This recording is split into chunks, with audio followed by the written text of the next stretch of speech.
Baik Bapak Ibu, mungkin kita sambil menunggu karena jaringan yang kurang bagus di Papua pada saat ini, mungkin kita bisa bergeser ke pemateri berikutnya sambil menunggu kestabilan dari koneksi internet Pak Solosa ya Bapak Ibu. Baik, saya mempersilahkan Kepala Badan Registrasi Wilayah Adat Bapak Kasmita Widodo atau yang biasa kita kenal dengan Kang Dodo untuk memberikan paparannya. Saya beri waktu 10 menit, Kang Dodo, silahkan. Baik, terima kasih Marta. Suara saya terdengar baik? Jelas, silahkan. Oke, terima kasih. Assalamualaikum warahmatullahi wabarakatuh. Selamat siang Bapak Ibu sekalian yang saya hormati, Pak Wamen, ATR BPN, Bapak Bupati, bersama jajarannya, Pak Dandim, dan seluruh para narasumber dan penanggap, serta para peserta rakor gugus tugas reforma agraria Kabupaten Sarmi. Saya bisa langsung saja ya untuk share screen supaya waktunya efektif karena cuma 10 menit.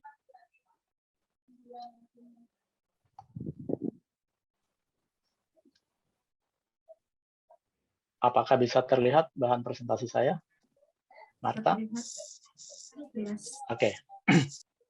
Baik, Bapak Ibu yang saya hormati, saya mendapat tugas untuk menyampaikan terkait dengan bagaimana proses integrasi ya wilayah masyarakat hukum adat. Namun dalam judul saya coba elaborasi menjadi strategi percepatan ya pemetaan wilayah adat dan integrasinya dalam pelaksanaan reforma agraria dalam konteks Papua.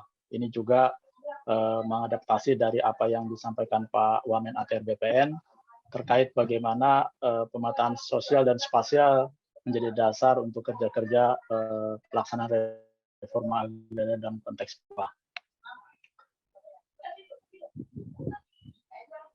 Bapak Ibu sekalian, ini saya mulai dari nasional ya. Ini satu gambaran mengenai status pengakuan wilayah adat Indonesia yang dihasilkan dari analisis peta-peta wilayah adat yang diregistrasi ya di Badan Registrasi Wilayah Adat. Bapak Ibu sekalian, saya ingin menyampaikan sedikit bahwa Badan Registrasi Wilayah Adat ini bertugas untuk melakukan proses-proses pendaftaran wilayah adat di seluruh Indonesia ya, baik yang sudah ditetapkan maupun yang belum. Nah, ini dari hasil registrasi kami sejak tahun 2010, ada 1034 peta wilayah adat dengan luas sekitar 12,4 juta hektar peta wilayah adat, dan sudah ada penetapan itu sekitar 2,4 juta ya. 2,4 juta ini sudah ditetapkan oleh pemerintah kabupaten. Nah, ini gambaran umum secara nasional kita sudah lakukan proses kompilasi datanya, kemudian melakukan proses registrasi, verifikasi, termasuk proses bekerja sama dengan pemerintah daerah di kabupaten, kota maupun provinsi untuk bekerja sama mendorong percepatan pengakuan masyarakat adat dan wilayah adatnya. Bagaimana proses pemetaan itu dilakukan? Nah, ini terkait dengan pemetaan sosial ya. Saya mulai dulu dari situ karena ini bisa kita menjadi pemahaman bersama bahwa di dalam proses pemetaan itu kita punya mengidentifikasi dua hal ya terkait dengan informasi keberadaan masyarakat adat yang kita kenal dengan penyiapan data sosial, dan informasi terkait dengan wilayah adatnya, yaitu informasi spasial. Nah, setidaknya minimal ada 8 tema ya yang menjadi hal penting di dalam proses identifikasi masyarakat adat dan wilayah adat ini. Yang pertama soal kesatuan sosial wilayah, tadi sudah disebutkan di Kabupaten Sarmi ada 5 wilayah suku di Kabupaten Sarmi yang menjadi dasar keberadaan kesatuan sosial masyarakat adat dan wilayahnya. Kemudian peta ini kita mengidentifikasi terkait dengan peta batas wilayah adat, peta tata guna lahan, karena tadi dari BPKH misalnya terkait dengan hutan adat, seperti apa tata guna lahan di masyarakat di wilayah adat itu terkait juga dengan tata guna lahan depan untuk perencanaan. Kemudian sejarah asal-usul masyarakat adat yang menjadi dasar penguasaan maupun kepemilikan hak ulayat, kelembagaan dan hukum adat yang ada di wilayah masyarakat hukum adat itu menjadi sangat penting ya, menjadi dasar kita menentukan nanti Pak Bupati dalam hal ini melakukan penetapan keberadaan masyarakat sebagai subjek dan wilayah adatnya. Serta hal yang terkait dengan keanekaragaman hayati ini juga sangat apalagi tadi Kepala BPKA sudah menyampaikan hampir 91% ya wilayah adat di Kabupaten Sarmi itu adalah kawasan hutan. Tentu saja punya keanekaragaman hayati yang sangat tinggi. Nah, di dalam proses-proses pemetaan ini sudah cukup banyak ya. Kami punya pengalaman di dalam proses pemetaan ini sejak tahun 92, 93 ya. Dan proses pemetaan untuk wilayah adat skala yang luas, seperti yang kami fasilitasi di Kabupaten Jayapura, ini menggunakan metode pemetaan seperti ini. Jadi cukup berjenjang, namun ini komprehensif di dalam mengidentifikasi keberadaan masyarakat adat wilayah adatnya sampai kepada satuan-satuan suku, misalnya marga, kampung, marga, dan sebagainya. Semua dilakukan untuk menjadi dasar sebenarnya membantu pemerintah kabupaten kota memiliki, tadi Pak Wamen bilang, basis data yang memadai ya untuk langkah-langkah pelaksanaan reforma agraria. Nah, dalam hal ini kan ada kewenangan pemerintah kabupaten untuk menetapkan keberadaan masyarakat adat dan wilayah adatnya. Jadi peta wilayah adat ini menjadi sangat penting, perlu divalidasi, dikompilasi, divalidasi oleh pemerintah kabupaten secara resmi, sehingga menjadi dasar dalam pengakuan masyarakat adat dan wilayah adatnya. Nah, penggunaan peta wilayah adat selama ini kalau saya bilang peta wilayah adat, artinya di dalamnya ada data sosial dan spasialnya. Yang pertama, untuk pengakuan masyarakat adat. Jadi betul tadi Pak Kanwil BPN Papua sudah menyampaikan di pasal 43 ya Undang-Undang OSUS sudah diatur bagaimana pemerintah Provinsi Papua itu mengakui, menghormati, dan melindungi serta memberdayakan hak masyarakat adat. Juga ada Perdasus yang mengatur tentang ini, tentang hutan misalnya 21 2008, Perdasus nomor 22 serta Perdasus 2008 tentang hak ulayat. Pengakuan hak ulayat atau pengakuan wilayah adat ini juga diatur seperti yang sudah disampaikan. Kemudian juga pengakuan hutan adat dan kearifan lokal ini di dalam Perdasus 23 nanti juga Pak Estiko bisa mengelaborasi lebih luas lagi bagaimana pengelolaan hutan berkelanjutan di Provinsi Papua, dan di dalamnya diatur juga tentang kearifan lokal. Serta secara nasional ini ada Permen LHK nomor 9 tahun 2021 tentang pengelolaan perhutanan sosial.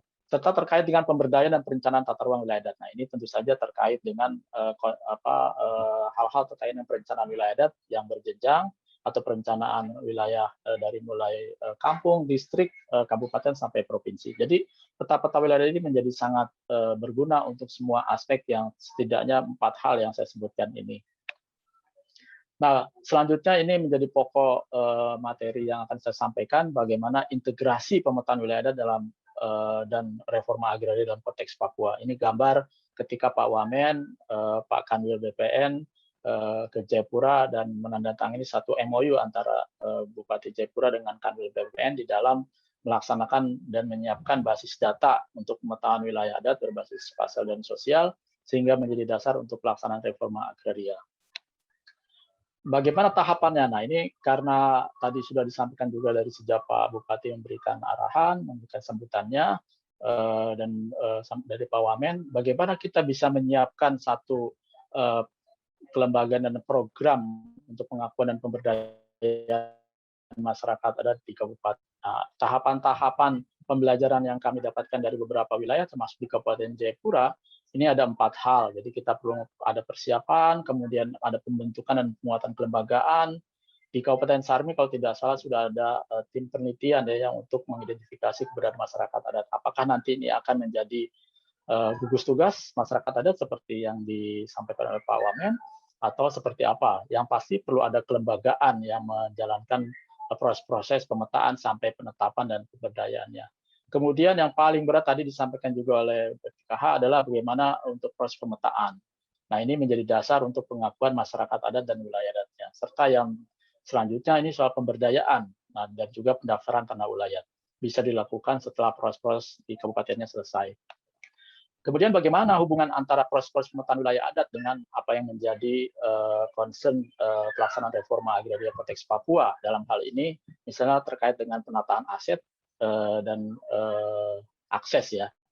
Nah, jadi kami mengidentifikasi bahwa proses pemetaan dan pengakuan wilayah adat, jadi proses pemetaan, kemudian ada proses registrasi, verifikasi, ada validasi data, sampai proses pengakuan ini bagian dari proses sebenarnya mengidentifikasi subjek dan objek, dan bagian dari proses melakukan penataan aset, mana yang menjadi kewenangan pemerintah, mana yang menjadi kewenangan masyarakat adat dan hak-hak masyarakat adat dan sebagainya. Nah, hal-hal terkait dengan data ini menjadi sangat penting untuk proses berikutnya, yaitu perencanaan dan pemberdayaan. Jadi dari mulai proses pemetaan spasial dan sosial, maka kita bisa mengidentifikasi keberadaan masyarakat adat. Kita bisa melakukan validasi keberadaan wilayah adat pada level yang beragam ya, kesatuan sosial yang diatur di Kabupaten Sarmi. Apakah suku, tadi 5 suku itu yang ditetapkan, atau sampai pada level marga-marga yang akan ditetapkan, serta tanah ulayatnya dan juga hutan adat. Nah, perencanaan ini juga menjadi sangat penting di dalam proses-proses bagaimana nanti pemberdayaan. Nah, masyarakat adat tentu saja punya tata kelola tentang wilayah adatnya. Mereka juga punya tata guna lahan yang bisa dipetakan dan bisa didiskusikan dengan masyarakat adat rencana ke depannya seperti apa terkait dengan pengelolaan wilayah adatnya. Dan ini bisa digabungkan atau inline dengan proses-proses nanti penyusunan tata ruang di tingkat kampung maupun distrik ya, atau rencana detail tata ruang. Serta bagaimana nanti program-program untuk pemberdayaan masyarakat di kampung maupun distrik, dan juga ada sinkronisasi antara rencana-rencana masyarakat adat di wilayah adatnya dengan rencana kerja pemerintah daerah. Tentu saja ini supaya menyambung apa yang menjadi kebutuhan masyarakat dengan yang menjadi kepentingan atau menjadi tanggung jawab pemerintah kabupaten, termasuk pemerintah ya, karena di sini ada program tadi disebutkan ada program prioritas nasional, ada PEN dan sebagainya. Nah, belajar dari Kabupaten Jayapura, proses yang di sebelah kanan ini tahapannya sederhana, sebenarnya ada 3 hal saja, yaitu pertama kabupaten perlu melakukan pemetaan wilayah adat ya pada level yang suku, kampung atau marga, kemudian memvalidasi, melakukan proses verifikasi, kemudian bupati melakukan penetapan pengakuan wilayah adat berdasarkan hasil kajian atau berdasarkan hasil pemetaan, kemudian upaya-upaya secara bersamaan untuk pemberdayaan, dan juga tadi Pak Wamen menegaskan perlu ada pendaftaran sehingga ada rekognisi dari dalam hal ini ATR BPN di dalam pengakuan tanah wilayah. Nah, tahapan-tahapannya yang di sebelah kiri ini seperti ini. Jadi perlu di dalam kelembagaan yang ada nanti dibentuk itu perlu ada unit kerja pemetaan. Kali ini belajar di Kabupaten Jayapura ya. Di sana ada unit kerja pemetaan, ada unit kerja registrasi, dan ada unit kerja penyelesaian konflik serta unit kerja pemberdayaan. Jadi 4 hal ini menjadi dasar bekerja kolaborasi semua pihak ya di dalam pengurusan dari urusan pemetaan, pengakuan sampai hal-hal terkait dengan reforma agraria. Karena ini konteks Papua, kita memang menyadari betul bahwa reforma agraria di Papua tentu saja akan sangat berbeda dengan pelaksanaan reforma agraria di wilayah lain di luar Papua. Nah, tahapan secara teknisnya kira-kira begini ya, ini berdasarkan pengalaman kami selama ini. Tahapan pelaksanaan program di tingkat kabupaten ini bagian penting sebagai upaya bersama ya untuk melakukan koordinasi, kolaborasi para pihak, Pemda, DPRD, CSO, masyarakat adat, akademisi, ATR BPN, KLHK, dan KL yang lain ya, dan stakeholder lainnya. Dimulai dari inisiasi program, kemudian pembentukan tim persiapan, kemudian nah ini analis kebijakan. Nah, nanti perlu dilihat apakah kerangka hukum di Kabupaten Sarmi ini kebijakannya sudah memadai untuk menjalankan program dari mulai pemetaan sampai pengakuan. Juga terkait dengan program kerja Pemda supaya nyambung tadi, karena tadi ada beberapa kebutuhan bagaimana reforma agraria ini juga didukung oleh pemerintah kabupaten dalam hal anggaran. Nah, tentu saja perlu ada payung hukumnya supaya Pemda bisa mendukung. Juga, nah ini hal yang penting. Secara keseluruhan kita harus menyiapkan peta jalannya. Jadi tahapan-tahapannya itu jelas dan bisa kita ukur capaiannya. Sehingga program-program untuk menyiapkan sekretariat, penguatan kapasitas kelembagaan dan sebagainya itu bisa disiapkan. Dan yang terakhir sebenarnya inti dari semua ini adalah bagaimana kita melakukan pemetaan, melakukan pengakuan, bagaimana nanti dasar ini untuk proses pemberdayaan masyarakat, ada termasuk pendaftaran atau pengakuan tanah wilayah dan pendaftaran tanah wilayah kepada ATR BPN. Saya kira begitu, Marta, Bapak Ibu sekalian, yang bisa saya bagikan pengalaman kami di dalam proses pengintegrasian pemetaan wilayah adat dengan program kerja nasional terkait dengan pengakuan hutan adat, pengakuan tanah ulayat, dan juga reforma agraria, serta rencana pembangunan berbasis wilayah adat. Terima kasih. Terima kasih Kang Dodo atas paparan yang telah diberikan.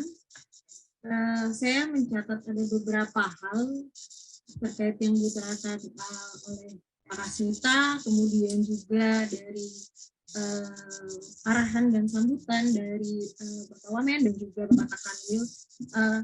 Memang untuk dari Pak Wamen sendiri bahwa kita akan melakukan, harus ada basis data dan harus memang memahami bersama dengan reformasi agraria dan harus memahami kontekstual yang ada, yaitu kontekstual Papua. Kemudian tadi juga Pak Kanwil terkait penataan akses dan aset, dan juga sudah dijelaskan dalam paparan dari Kang Dodo sendiri, bagaimana mengaitkan pemetaan wilayah adat dengan penataan akses dan aset dari reforma agraria ini.